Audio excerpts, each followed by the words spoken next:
கிறிஸ்துவுக்குள் மிகவும் பிரியமானவர்களே, இயேசு கிறிஸ்துவின் நாமத்தில் உங்கள் யாவரையும் அன்போடு கூட நான் வாழ்த்துகிறேன்.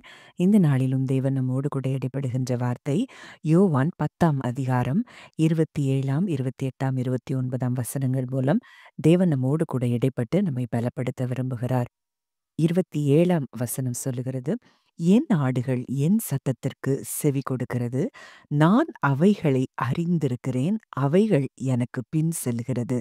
நான் அவைகளுக்கு நித்திய ஜீவனை கொடுக்கிறேன். அவைகள் ஒரு காலும் கெட்டுப் போவதில்லை. ஒருவனும் அவைகளை என் கையிலிருந்து பறித்துக் கொள்வதும் இல்லை. அவைகளை எனக்கு தந்த என் பிதா எல்லாரிலும் பெரியவராயிருக்கிறார். அவைகளை என் பிதாவின் கையிலிருந்து பறித்துக்கொள்ள ஒருவனாலும் கூடாது. இந்த வார்த்தைகள் எதைச் சொல்லுகிறது அப்படின்னு சொல்லி நம்ம பார்த்தோம்னா, இன்றைக்கு ஆடுகளாகிய நாம் நமக்கு அவருடைய கரத்துல, இயேசு கிறிஸ்துவுடைய கரத்திலும், பிதாவாகிய தேவனுடைய கரத்துக்குள்ளும் நாம் இருக்கிறபடியினால், நம்மை ஒன்றும் ஒரு மனிதனும் பறித்துக் கொள்ள முடியாது. ஒரு சூழ்நிலையும் பறித்துக் கொள்ள முடியாது என்பதை இந்த வார்த்தைகள் தெளிவாய் சொல்லுகிறத பார்க்கிறோம். இது ஆங்கிலத்தில் இப்படியா இருக்கிறது. "My own sheep will hear my voice and I know each one and they will follow me.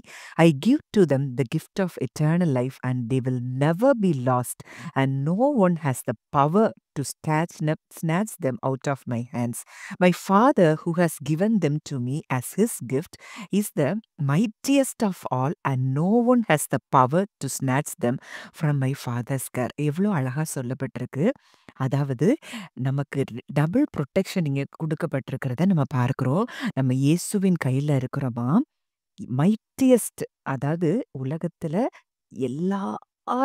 எல்லாரை காட்டிலும் வல்லமையுள்ளவர், நம்மை படைத்த சிருஷ்டிகர், நம் பிதாவாகிய தேவனுடைய கரத்துக்குள்ளும் நாம் இருக்கிறோம் என்றால், அவருடைய பாதுகாப்பின் கீழ நம்ம இருக்கிறோம். அப்போ டபுள் புரொடெக்ஷனுக்குள்ள நம்ம இருக்கிறோம்னா, இன்றைக்கு உங்களையும் என்னையும் ஒரு காரியங்களும் அவரை விட்டு, அவருடைய அன்பை விட்டு, அவருடைய பாதுகாப்பை விட்டு நம்ம எதுவும் பறித்துக் கொள்ள முடியாது. நம்ம பார்க்கிறோம்.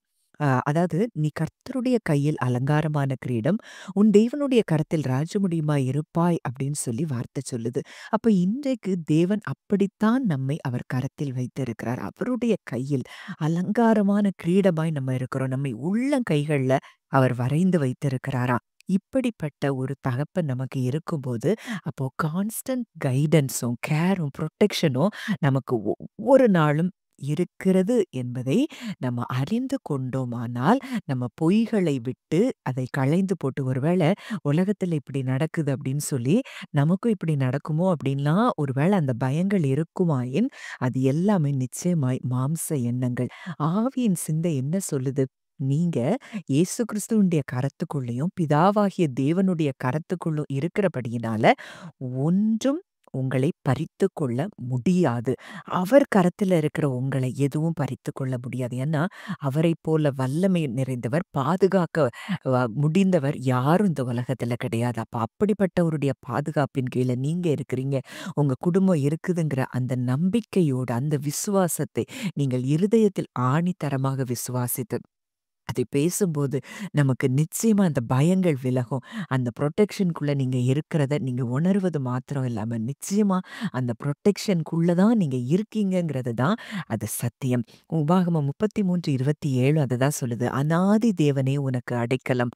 அவருடைய நித்திய புயங்கள் உனக்கு ஆதாரம்." நமக்கு நன்றாக தெரிந்த சங்கீதம் 91ல நம்ம அததான் பார்க்கிறோம்.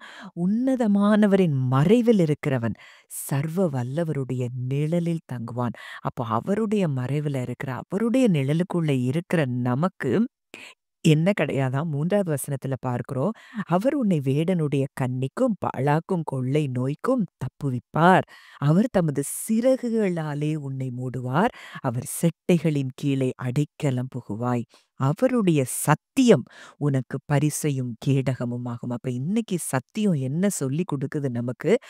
நீங்க இயேசு கிறிஸ்துவுக்குள்ளும், பிதாவாகிய தேவனுக்குள்ளும் நீங்க மறைத்து வைக்கப்பட்டிருக்கிறபடியினால, அவர் செட்டைகளின் கீழ நீங்க இருக்கிறபடியினால, உங்களை எல்லாவிதமான வேடனுடைய கண்ணிக்கும், பாழாக்கும், கொள்ளை நோய்க்கும், வாதைக்கும், தீங்குகளுக்கும் எல்லாவற்றிற்கும் அவர் உங்களை விலக்கி விடுவித்து உங்களை மூடி பாதுகாக்கிறார் என்பதை நீங்கள் அறிந்து கொள்ள வேண்டும். அந்த சத்தியத்தை நீங்க அறிந்து கொள்ளும்போது, அதுதான் உங்களுக்கு கேடகமாய் மாறுகிறது. அந்த கேடகம், அந்த சத்தியம் என்னும் அந்த பரிசையும் கேடகமும் பொல்லாங்கனையும் எல்லா விதமான அக்கினி ஆஸ்திரங்களை அது என்ன செய்து அது முறித்து போடுகிறத நம்ம பார்க்கிறோம். அப்ப பொல்லாங்கன் எப்படி அக்கினி ஆஸ்திரங்களை நமக்கு எதிரா எய்வானா, ஒருவேளை நீங்க டிவில ஒரு நியூஸ் பார்க்கும்போதோ, பேப்பர்ல ஒரு நியூஸ் வாசிக்கும்போதோ, இல்ல உங்களுக்கு நெருங்கினவர்கள் நிமித்தம் வருகிற கேட்கிற செய்திகளா இருக்கட்டும். ஐயோ! அவங்களுக்கு இப்படி நடந்தது, இவங்களுக்கு இப்படி நடந்ததே அப்படின்னு சொல்லி, அவன் அந்த அக்கினி ஆஸ்திரங்கள உங்களுக்கு எதிரா எய்யும்போது சத்தியத்தை பிடித்துக்கொண்டு நம்ம என்ன செய்யணும்? சுடர்களைப் போல பிரகாசிக்க வேண்டும் என்று சொல்லி வேதம் சொன்னது போல, சத்தியத்தை பிடித்துக் கொண்டவர்களாய் இன்றைக்கு நம்ம இந்த வார்த்தை என்னை குறித்து சொல்லப்பட்டிருக்கு. என் குடும்பத்தின் மக்களை குறித்து இந்த வார்த்தை எழுதப்பட்டிருக்கிறது. நான் இயேசு கிறிஸ்துவுக்குள்ளும் பிதாவாகிய தேவனுக்குள்ளும் நாங்கள் இருக்கிறபடியினாலே ஒன்றும் எங்களை சேதப்படுத்த முடியாதுன்னு சொல்லி ஆணித்தரமாக விசுவாசிக்கும்போது, அந்த பொல்லாங்கன் அந்த பயத்தின் கிரியைகள் அவன் எதிராய் எய்கிற எல்லா விதமான அந்த பயத்தின் அம்புகள் அது என்ன செய்யும்? முறிந்தோடி போகும். அந்த கிரியைகள் எதுவும் உங்களை அணுக முடியாது என்பதுதான் சத்தியம். ஜெபிக்கலாம். நல்ல தகப்பனே, நன்றியோடு உம்மை துதிக்கிறோம், ஸ்தோத்தரிக்கிறோம் அப்பா. இந்த நல்ல நாளிலும் எங்களோடு கூட இடைப்பட்ட உம்முடைய வார்த்தைக்காக நாங்கள் நன்றி செலுத்துகிறோம். அப்பா, எங்களை எவ்வளோ தூரம் நீங்க பாதுகாத்து வைத்திருக்கிறீங்கப்பா. ஒருவேளை அப்பா எங்களை நாங்க கெட்டுப்போக முடியாதபடி நித்திய ஜீவனை எங்களுக்கு கொடுத்து ஆண்டவரே, இம்மையிலும் மறுமையிலும் உம்மோடு கூட உறவாடக்கூடிய அந்த அன்பின் சிலாக்கியத்தை எங்களுக்கு தந்திருக்கிறபடியினால் நன்றி செலுத்துகிறோம். உம்முடைய கரத்துக்குள் எங்களை மறைத்து வைத்திருக்கிறபடியினால் நன்றி செலுத்துகிறோம் தகப்பனே. கர்த்தாவே, இவ்வளோ பெரிய ஒரு சர்வ வல்லவருடைய நிழலுக்குள்ள உம்முடைய கரங்களுக்குள்ள நாங்கள் இருக்கிறபடியினாலே ஒன்றும் அணுகாது சேதப்படுத்தாது என்று சொல்லி நாங்கள் அப்பா அறிக்கையிட்டு நாங்கள் ஜெபிக்கிறோம். கர்த்தர் அப்படியே எங்களை ஆசீர்வதிக்கிறதற்காக, பாதுகாக்கிறதற்காக நன்றி செலுத்துகிறோம். துதி கன மகிமை யாவையும் இயேசு ஒருவருக்கே செலுத்துகிறோம். கர்த்தரும் மீட்பருமாகிய இயேசுவின் மூலம் கேட்கிறோம். ஜீவனுள்ள நல்ல பிதாவே, ஆமென்.